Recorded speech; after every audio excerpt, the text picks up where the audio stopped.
रही है social media पर, किस तरह देखते हैं? मूवमेंट है, और मूवमेंट तो किसी चीज पे खड़ी हो जाती है।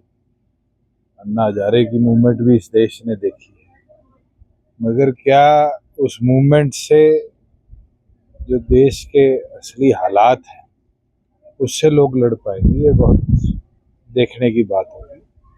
और मेरा ये मानना है, अगर वो लोग अच्छे इश्यूज को लेकर और मुद्दाहीन ना होते लड़ाई लड़ेंगे तो जरूर कुछ ना कुछ आउटपुट तो आएगा।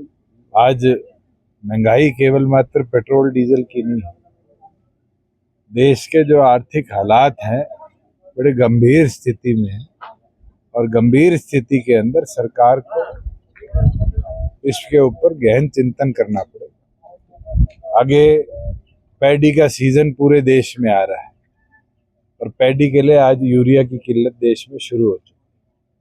आज डीएपी की डिमांड जहाँ बुआई से पहले होती है, डीएपी उपलब्ध नहीं है।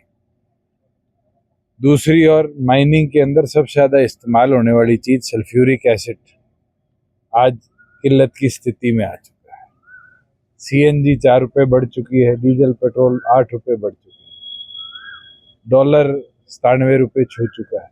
ये सारी चीजें दिख रही है देश को, मगर ऐसी व्यवस्था के अंदर अगर परिस्थिति का अनुरूप ना बनना और सारी चीज गिरना है, ये दिखाती है। सिर्फ विश्व गुरु का तमका लेके लोग घूम रहे थे, जब विश्व के सामने दिक्कत आई तो सबसे पहले हमारी इकोनॉमी कमजोर पड़ी।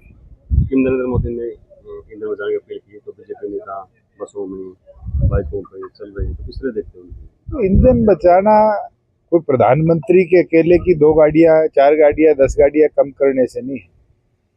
शायद आपको प्रधानमंत्री के सिक्योरिटी प्रोटोकॉल का संज्ञान लेना चाहिए।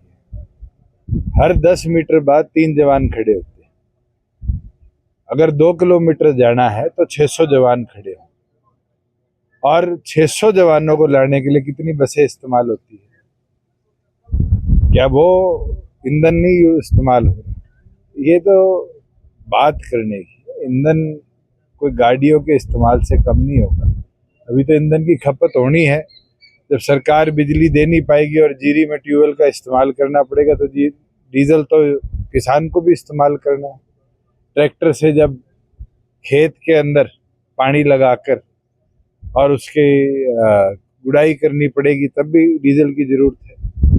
तो ये चीजें इंटरनेशनल लेवल पर पॉलिसी फेलियर है, और पॉलिसी फेलियर इसलिए है कि इन परिस्थितियों में हम अपने अच्छे एलाइज खो चुके।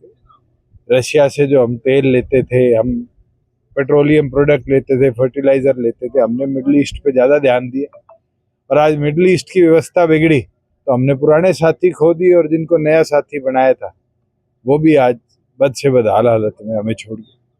तो बिना पर्ची बिना खर्चे के दावे आज भी कर रही है सरकार, आप सरकार कैसे, तो किस तरह से देखते हैं बिना पर्ची बिना खर्चे के दावे कितने से? इनकी तो खर्ची पर्ची की पोल तो नीट पेपर ने खोल दी। अभी सीबीएसई के रिजल्ट आए हैं, और सीबीएसई के रिजल्ट में खुद धर्मेंद्र प्रधान जो एजुकेशन मिनिस्टर है, उनने कहा है कि हम क्लैरिफिकेशन देंगे, उसको रिव्यू कराएंगे।